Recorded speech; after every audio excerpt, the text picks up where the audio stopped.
brands or the consumers are more wanting to deal with people they can relate to, folks that they feel like they could see themselves as opposed to a famous spokesperson or model or something of that nature. And it's just a lot easier for brands to connect with micro audiences, and whether that's through social media, also off of the marketplaces that they sell on, whether that's through their own channels.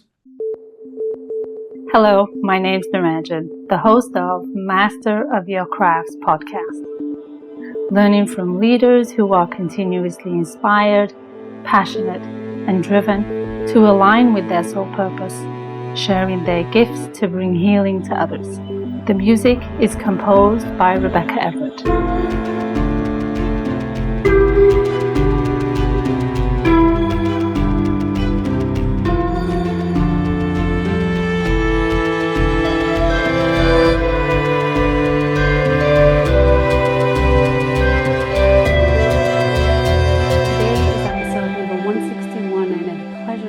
To Mike Danford, Chief Strategy Officer at Adverio, where they drive ROI focused on growth for brands on Amazon, Walmart, and beyond.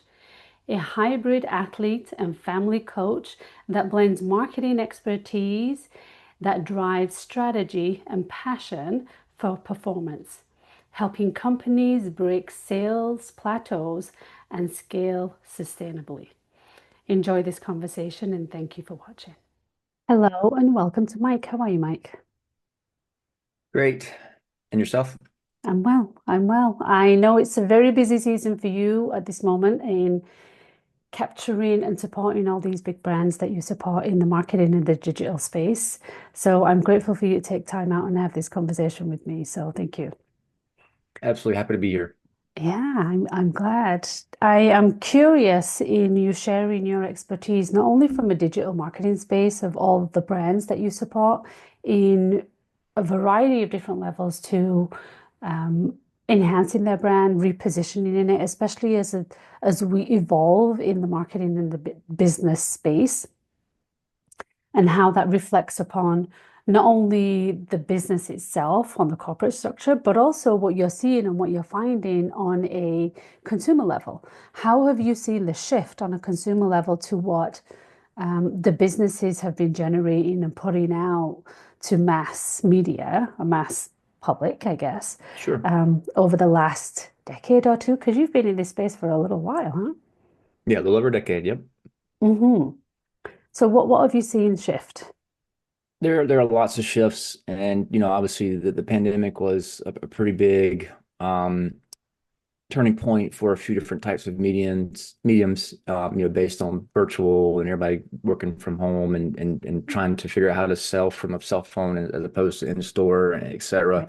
Right. And then I would think that the more recent trend, obviously you have AI involved, but it's about authenticity, and a lot of the brands or the consumers are more wanting to deal with people they can relate to, folks that they feel like they could see themselves as opposed to a famous spokesperson or model or something of that nature. And it's just a lot easier for brands to connect with micro audiences, and whether that's through social media, also off of the marketplaces that they sell on, whether that's through their own channels, and there's just a lot more options available. And then video is definitely, I mean, in optimizing your video content to be as fast as possible, getting to the point, you have to hook. The attention span is definitely getting smaller and smaller. And then you're trying to be native in their social media feeds as well. So where it's not like, hey, this is a fun clip, fun clip. Ooh, this is an advertisement. Let me skip. So you have to kind of figure that out, how to blend in. And I think brands are really going to have to continue to learn how to speak to their audience, not just know who their audience is, but how to speak to them, what they want, what makes them engage further. What are they looking for? Are they price conscious? Are they quality conscious? Are Right. they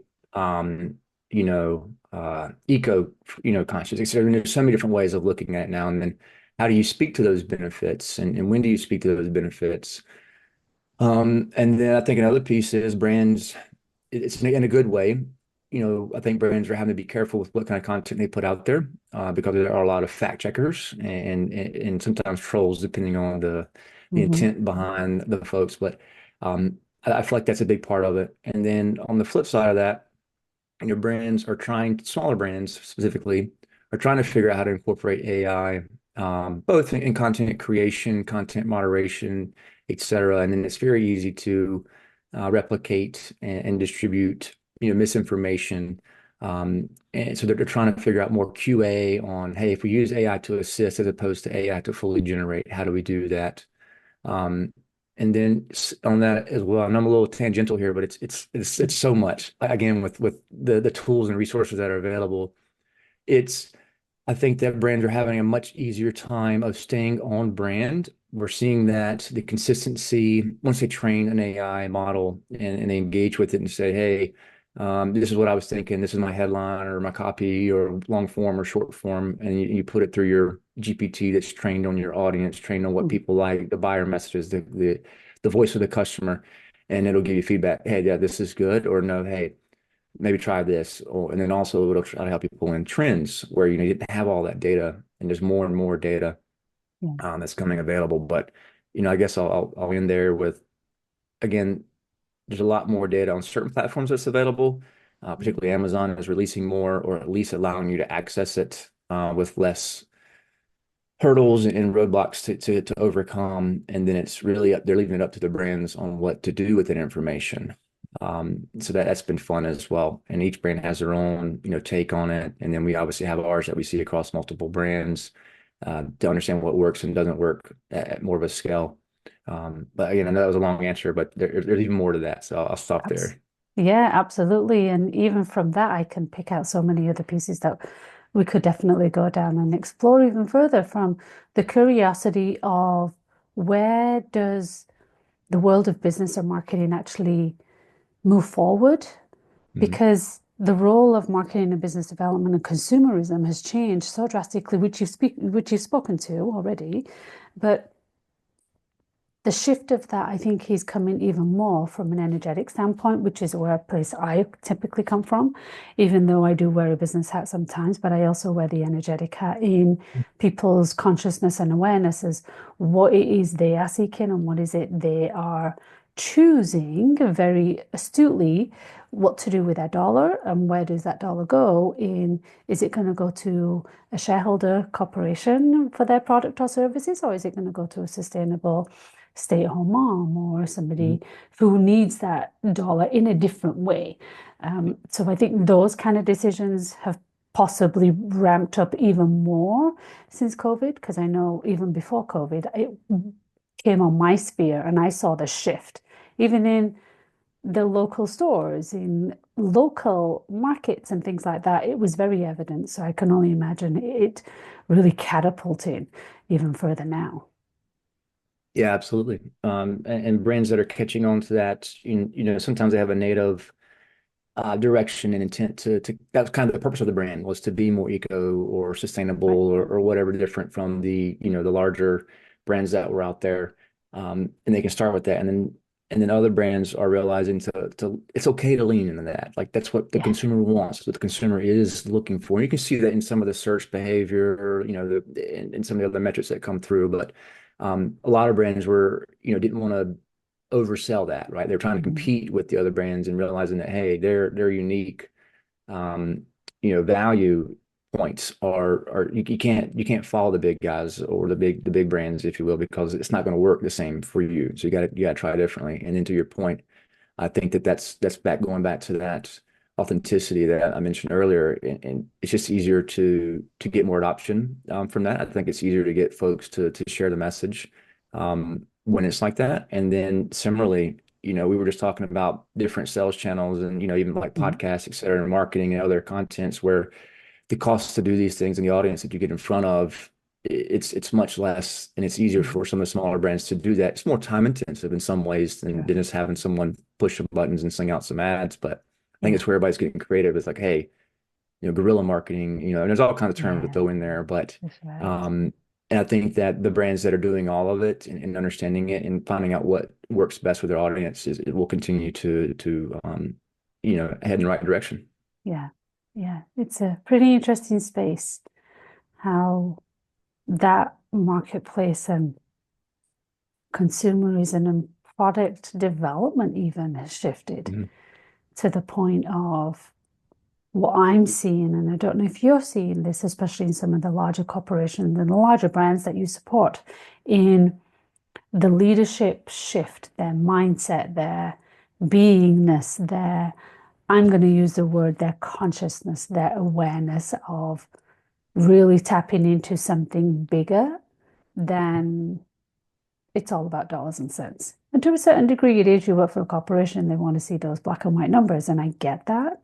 But we can also put an energetic awareness and intention on it that leans into a different part of an energy that is projected out there, if that makes sense. Yeah, absolutely. Absolutely. Yeah. Yeah. Are you seeing that shift in some of the decision makers and in the leadership in these bigger tier organizations for products and services? Yeah, I'll say that the brands that we work with that don't necessarily have to be cost conscious and margin conscious, and they don't have to answer to a board or another set of individuals that aren't really most of the brands we work with are owner operators to some extent. We're Yeah. working directly with the owners. You're not stakeholders, Right. shareholders, et cetera, not having to deal with those outside of the ones that really impacts them. Right. And then, once I feel like once they get to a certain size, I mean, everybody obviously wants to grow, the bottom Of or top course. line, depending on where they're at in their cycle. But I feel like once they get to a certain level, they're less hungry. They realize Mhm. that the organization is this size, and if you want to chase the big bucks, then your organization is going to change, and it goes away from that. I would say mom and pops. I mean, that's the best way to put it. I think a lot of brands like that. They like the size that they're in. They like the nimbleness. They like the where they're at, and just it works and gives them the lifestyle they're looking for. I think Yeah. that a lot of them are not chasing, at least the brands in my mind that are easiest for us to work with Right. and to grow and to communicate and are willing and able and have patience. Yeah. It's really challenging when our brands comes to us and we'll put them in a couple scenarios and we'll know right then, hey, you probably don't have the patience for this. So we're probably not a good fit. Or hey, this is how it's going to work. And you got a hard extension of your expectation here and Mhm. sign the dotted line and let's agree to it and move Right. on. Otherwise, again, we're not the folks to work Yeah. with you. Yeah. Um, but I mean, that's kind of the take. Again, I love the brands that we work with. They get it. They've been in the space long enough. They maybe just don't understand the marketing, and to our point, how fast it changes. And it's Mhm. hard for an individual brand to see everything from their one lens unless they have multiple folks that are dedicated to following that, understanding that, and building that skill. Um, and I think it's where a lot of them really will lean into us is, hey, you have exposure to a lot of other verticals and other, you've done this tactic before. You understand what it is. You're not trying it first. So they're a lot more willing to believe in us, if you will, as long as we can Right. show them that we've done it in the past. Right. So yeah, but yeah, I And would say there's definitely that sentiment. Again, we don't work with multinationals for the most part, but yeah. anyways, like the size we work with, and again, I think they are willing to, and similarly, we're talking like marketing tactics or marketing channels, if you will. But I think that what I'm also seeing is they're willing to go on different platforms as well. And then also having a timeline of, hey, is this really working for us? Did we give it a good try? Should we give it a, this is what everybody's doing, but it doesn't really work for us. Does it stretch us too thin, et cetera? Because a lot of times they find out that, once you go to another channel, you kind of drain the other channels as well. People there's not always a one-to-one uplift in whatever metric they're looking for. So it's been fun to see that. It's been interesting to see some shops close down on certain marketplaces where, it's been a year and it didn't work out the way they wanted, or, the platform, they have the ability to be able to say no to a platform because they don't need the platform. And I think that's been a really awesome place to see a couple of brands break up with a couple of relationships that were just draining the business and trying to push them in a direction they didn't want to go. Um, so I love that. I mean, it's not always been the case. Everybody focuses and sees Amazon, but there are a lot of other channels out there, a lot of other marketplaces if you're willing to give it a go. Mm. That is pretty courageous for a company and organization to say, here's our deadline to figure out it's not working. And Yeah. the investment is lesson learned, best practices, I guess, is why you would inevitably, I guess, move forward with that. Yeah. I Yeah. think that they have a little bit of a mindset of, hey, we have a brand, but every time we go into a marketplace, it's like creating another business within that brand. So, Mm. it takes time for that business to take off. Yeah, the brand may be established and the recognition may be there, but and I think that's what I'm seeing them think about it. And at least we kind of frame it that way as well. Ask for a full Yeah. calendar year. Let's do some different things so you can have some comparison periods, and then measure how that is impacting your other channels as well. That's a big part Hmm. of it as well. It's having that Hmm. attribution, Yeah. and deduplication, et cetera. Yeah. So interesting. So interesting to see the shift and the evolution of not only of a product cycle, but a business and a corporation. But the flip side of that, the consumerism and what their appetite is, I find it fascinating that whole space coming in. But even from that space, the other thought comes in, which is probably a hot topic still, is the AI portion and how Mhm. much of that is integrated into market development and marketing and putting the message out there, but also how much information do we give this artificial intelligence, so to speak, which I don't know if it's really artificial, but nevertheless, it's an intelligent piece of framework that we're inputting all this data to be able to support us in a certain realm. So I think there are flip sides to everything. It can be used for a positive game, but it can also be used for a malice game as well. And that Mhm. I think is goes for anything and everything in the world, be even food and water. It still Mhm. has a negative connotation and impact to it as well. How do you see that working out with the future projection, if you will? And is it something that smaller brands and companies are really taking on board and really welcoming into their business as a tool, an element to have a bigger, broader reach, differentiate themselves? Yeah, absolutely. Yeah, there's a lot that can come into that. So Mhm. what we're seeing is almost every brand and organization that we touch has some AI incorporated into it, whether it's a creator, an editor, or a QA process, or a way to help and supplement a particular task or set of workflow, et cetera. Whether that be on the data side, actually the ones and zeros, the dollars and cents, et cetera. Mhm. Language, NLP.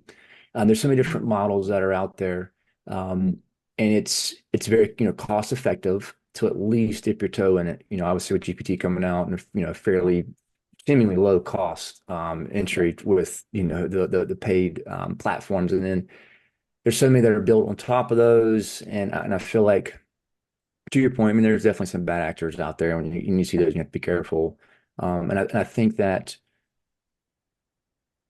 to your point about how much data do you feed it, we struggle with that as our own organization, in that we have, other brands' data, and if we plug that into a data warehouse and a machine that we don't own and someone else is moderating and has and uses to Mhm. learn.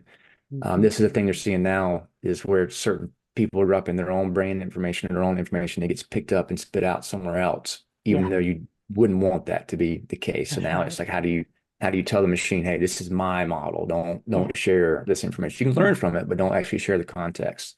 that's right. And that's definitely some exposure. So there are ways to get around that, in terms of building your own, Mm. in-house and using some of the engines and whatnot. And I feel like brands that are willing to do that can operate with more uh security in mind. And then I mean it goes so many different ways. I think so for someone like me, it's a little more analytical in it's a little harder to go to the other side of the brain and get onto creative, or at least be able to shift very quickly from one side to the other.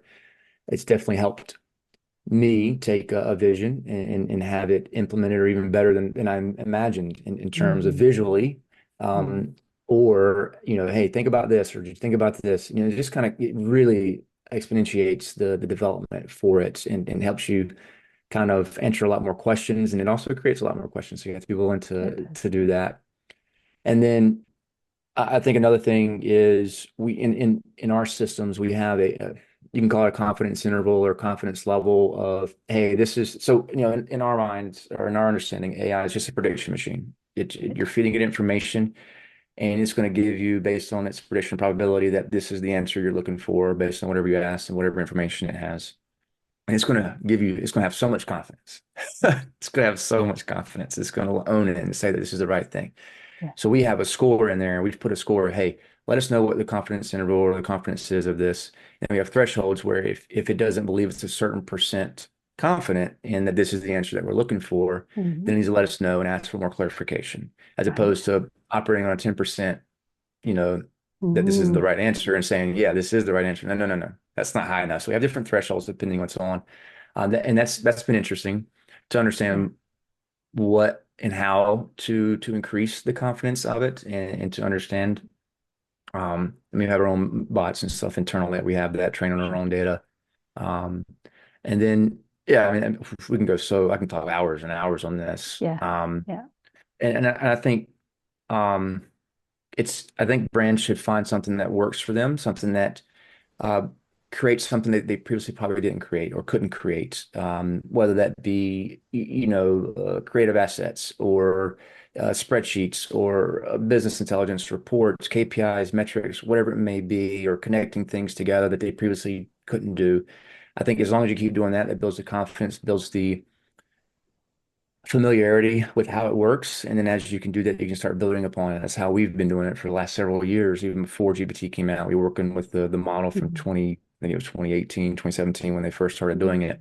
Hmm. And it's just getting exposed to it, interacting with it so you can understand it. And then when you see a good opportunity or a good use case come along, then you know. If you're not testing it, if you're not interacting with it, you're not playing with it, because it's here, it's not going anywhere. Um, then it's really hard for you to understand what's a good use, what's not, what's a good cost, how do we do this? Does it make sense? Am I leveling up someone's role, or am I replacing someone's role? I mean, that's obviously part of us. It's an issue as well. I Yeah. mean, there's so much we can go into from there. Absolutely. Absolutely. It is. It's definitely a rabbit hole. Yeah, A rabbit hole that's to stay, like you've said. It's not going anywhere. right. You've been through, to switch gears a little bit in terms of your expertise and all that you bring to the table for your brands, for yourself and your own development and awareness. What do you feel are some of the key attributes that connect you with your purpose, or this version of your purpose in supporting brands and sharing their message and having them thrive as a business in the digital space? That's a great question. So, our ideal customer profile typically is a brand that is established and has some kind of decay or declining, whether it's top line or bottom line, that's going on for at least a year or more. And they've tried in-house, they may have tried another service provider, they've tried. And they have a great product, great brand, et cetera, and they just can't figure out how to put it all together, and how to right the ship. And those are the brands I like working with, the ones that are, they may have missed an opportunity, or, whatever it may be, right? And then we're able to give them an opportunity to increase, and it's very clear.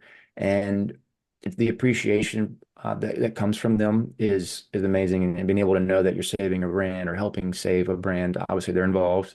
It's not just us, or me, or whatever. Um, and that's what makes me really happy. Is being able to do that, and a brand that can something that we can clearly and objectively report on, because sometimes it's not always perfect. There's going to be moments where you're like, man, why is this happening? Or is this, whose fault is this? Because you have so many people in the kitchen, That's right? right. Yeah. Um, but being able to have that and letting them know that we're there. I mean, we're handling millions and millions of dollars of Mhm. different people's monies on a daily basis, monthly basis, weekly, whatever it may be for size of the brand. And they it's trust, and I appreciate being able to harness that, and I like being trusted, and for something that I like the pressure of that. I like the um, what it says about me, what it says about our organization, and what it says about what we've built and how we present ourselves. Um, and then, yeah, I'm trying to go back to your original question. The On yeah, attributes and the connecting. passion and then as I mentioned earlier, I'm definitely a numbers guy, and I am. We follow the EOS entrepreneurial operating system where you have the visionary integrator, et cetera, and going through Yeah. that. And we've more recently implemented that. It's been fun, and it's been actually very enlightening and eye-opening Hmm. for my Hmm. partner and I.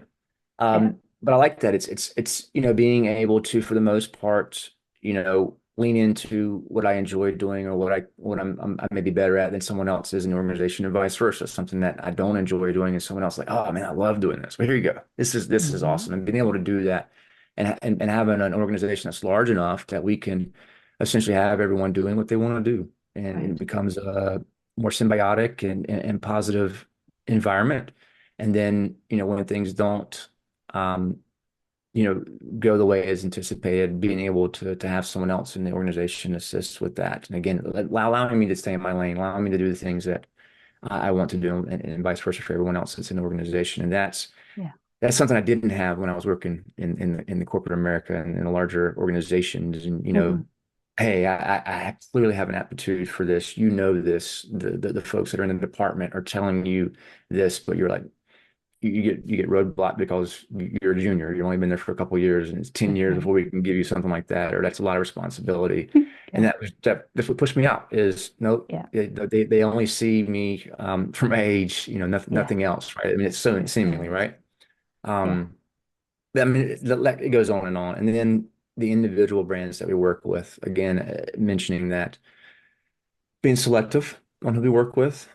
One, on the product itself, on the brand, Hmm. what does the brand stand for? And to your point, what is their objective? What's driving them?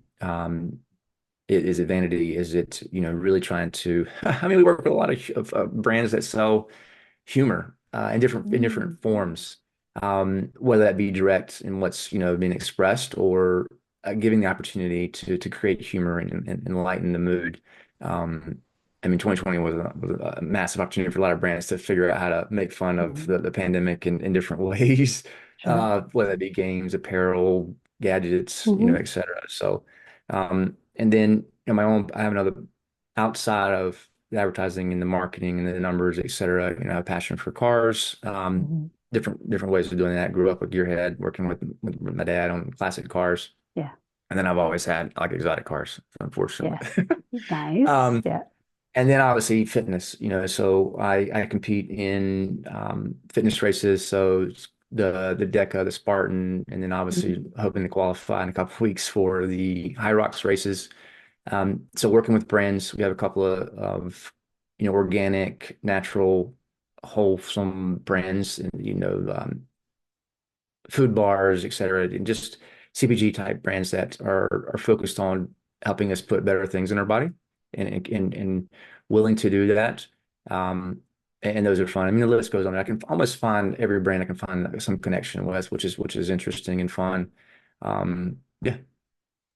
And that's the best part of life, right? And especially to live in an entrepreneurial life, that we get to play in these products and services and offerings and spaces that really speak to us as individuals, rather than having to do it because it doesn't fit the corporate culture or it's Mhm. outside of their wheelhouse of value or that kind of space. So how much fun is that for us to be in that space and explore, the places that interest us outside of the bigger portion of what we offer to the world.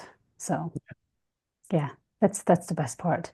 So with all of that being said, in from the digital marketing space to the fitness space to the automobile and all those fun, I want to say hobbies, but they end up turning into a business. If you're anything like me, that's what ultimately happens. In the spaces that you play in, what has that taught you about yourself? And does it define who Mike is here today or a Mm. portion of that? That's a great question. So I often, go back to your last comment about turning into a business. So I Yeah. think my first brand was in the fitness space, from apparel to supplements to even writing books and training programs, etc. And I wanted to make sure that I wasn't ruining my passion or my Mm, interest by creating that pressure. yeah. Fortunately, I don't think I did. I still have the same passion for it, still have the same interests. But I think it just makes it easier whenever you can connect to that, and it allows me. I think it gives me an opportunity to have unparalleled expertise or experience or passion around that, especially if we're competing with other service providers as well. And I think the biggest thing that it takes from me, or what it's shown me, is that you don't have to be a one trick pony, or you can. I love being a master of many, or having that general knowledge of many. I remember being in grade school, and I like you get like the most utility player, which means you could basically put me in any position on the Hmm. team, and at least do okay in the position. Yeah. Maybe I'm not the best, right? But Yeah.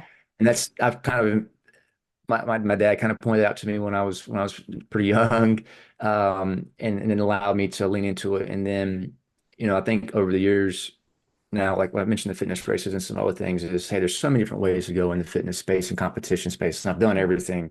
I feel like I've done pretty much everything except for a marathon. That's really hard for me to do, Mm, to chalk up, but it's it's being able to drill down into that and understand, and now be able to afford myself the opportunity, and be able to afford financially to be able to do certain things that really add value, or increase the quality of life. And I mhm. can just go do that same thing that takes an hour, but it's something I really want to do, or it's a form of fitness that I really enjoy and appreciate, as opposed to it's all I can afford, or it's the only thing I can go do, or it's the only thing I know. I'm not willing to try something else. I hope that kind of answers your question. That was a little Mhm. tangential there, but No. um, Yeah. yeah, I mean, it's every day you're learning and trying to understand, and thinking about that, and understanding, am I in the right space? Yeah. Does this allow me to tap into my passions without, ruining, or tarnishing that, right? I think that's the biggest thing for me. Like I've learned to Mhm. try to ask myself that is, Yeah. am I getting too close to it? Yeah. Hmm.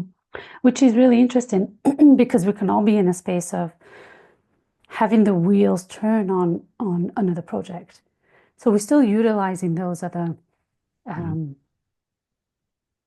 um, knowledge and wisdom that we lean into on that, but looking at the potential of it, let's say. I know I've done that in certain Mhm. projects that I have, and looking at, oh, this could turn into this and this, and it's a massive rabbit hole that just gets extended and continues, but then having to refocus and come back, which I think is sometimes the hardest piece, especially as entrepreneurs, and seeing there is actually viability and there is actually legs for that particular product Mhm. and service, but then pulling it back, going, where do I want to stay on focus? So, especially when there's lots of things happening. So, I think that's can often be the challenging piece. What's next for you? Oof. Yeah. Wow, so open-ended. I love it. Oh, it is so hard this time of year for me to think of that, because of where we are. It's like I just got to get to December 20, well, I guess like 18th. Like that's kind of my goal. Once I get Okay. past there, I get to breathe for a couple of months. And Okay. Okay. Good. so I try not to. With that said, I try not to create or start anything new in this time, because it's not fair to both sides, Sure. for me. And then during my downtime, assess what did I like, what did I not do. I really get to genuinely look at what I do in 24 that I want more of or less of, or Mhm. didn't, et Mhm. cetera, and kind of look at that. Um, I don't know. We just our company just had its 5-year anniversary in terms of its many different iterations and where we're at now as a Vario. There's some milestones that come with that. Nice. Obviously, I don't know. I haven't really thought of majorly what's there. I think that. I mean, we have a couple of new service lines, a couple of new industries that we're looking at, and a couple of different ways of engaging with our audience that I am definitely interested in trying something that takes me a little bit out of my comfort zone. I mean, even doing the podcast takes me out. I'm a bit of an Hmm. introvert. Hmm. Hmm. Um, so that's been fun. I remember, um, I think it was about a year ago or 6 months ago, we initially thought about doing this, and I was like, no, I don't want to do it. And then now, dozens of And podcasts here we later, it's are. like, oh, okay. Yeah, yeah. It allows it. I love that opportunity. Um, honestly, unfortunately, I have a dull answer. I don't have a ton of It's okay. things on the mountain right now. I think the biggest and the most more recent is, like I mentioned, those competitions, the fitness competitions. I Yeah, just registered for one a couple of weeks ago. yeah. Placed immediately just by doing the simulation, and was like, okay, so this is my directive, and I usually do it by quarter, so I'll have some major goal, something new, something uncomfortable to do for 90 days. Um, so yeah, I don't know what the Q1 uncomfortable will be yet. I imagine it might be the high rise. So that's that's big. And Yeah. I can explain what that is if anyone's interested, but it's um yeah. And then I'll focus on that, and then the business with the listings, and then family and the daughter, she's 13 now, so high school's coming Mm. up. That'll be a Precious years. I'll have to prepare for that. She'll have to prepare for that. We have to make a decision what Absolutely. school she's going to, everything that's going on. Yeah. It's been a lovely time. I love this age, for Yeah. sure. Good. So you got a lot on your plate. I don't know. It's all relative, right? I think actually do a pretty good job of trying to reduce the amount of plates that I'm spending at any time. I'm definitely Mm. learned that over the years. I used to spend way too many, and Yeah. then being aware of, this is no, let's not do that, and being able to say no. That's hard, That is but probably it's one getting of the easier. hardest It's getting things. easier. Yeah, Is it? Yeah. yeah. How, what was the a key marker perhaps for you to recognize that you need to edit Mm, and being in that position to say, I really want to say yes, but I know yeah. it wouldn't help me if I say yes, so I'm going to have to say no. Oh, I think that, I don't like not being able to give my best effort forward for something. And I don't want to have done something for, say, a quarter or whatever the time frame is, and the performance may not, or the goal may not have been met, objective or whatever. And then I don't want to have did I give it enough? Was I distracted? I don't want that to be a reason, because I don't have to repeat it. I want to know the answer in that time frame, and know that I really gave it the focus and the concentration, and I wasn't spread too thin for that. And I think that's it's allowed me to continue to progress, and be able to have that singular goal for that quarter, um, and answer those questions. And I think that's been the biggest thing is, hey, if I have less to do, I do better at what I have to do. so challenging. So Yes. challenging though. But yeah, logically it makes sense. Mhm. Yeah, beautiful. Thank you so much, Mike, for Thanks so much for sharing having me. all Yeah. that. Yeah, for sharing all that you have, all the experiences, wisdom, and forecasts and projections, and all of that brilliantness that you share from the business, from the digital marketing space, but also from your personal life in terms of what what drives you and other portions of your life. Because even though we do have mastery in certain parts of our lives, there are other components that feed that. And it doesn't have to be a big piece of that pie. It could be just a small sliver of a 15% that fuels the rest of who we are. So, and you shared that so beautifully in terms of all spectrums of you. So I appreciate you doing that. And I honor all that you do for the brands and for all those around you. So thank you. Thank you. Thank you so much for such kind words. Yeah, you're welcome. Thank you. I'm Naranjan, and you've been listening to Master of Your Crafts podcast. Please subscribe, rate, and review, and join me next week for another episode. Thank you for listening.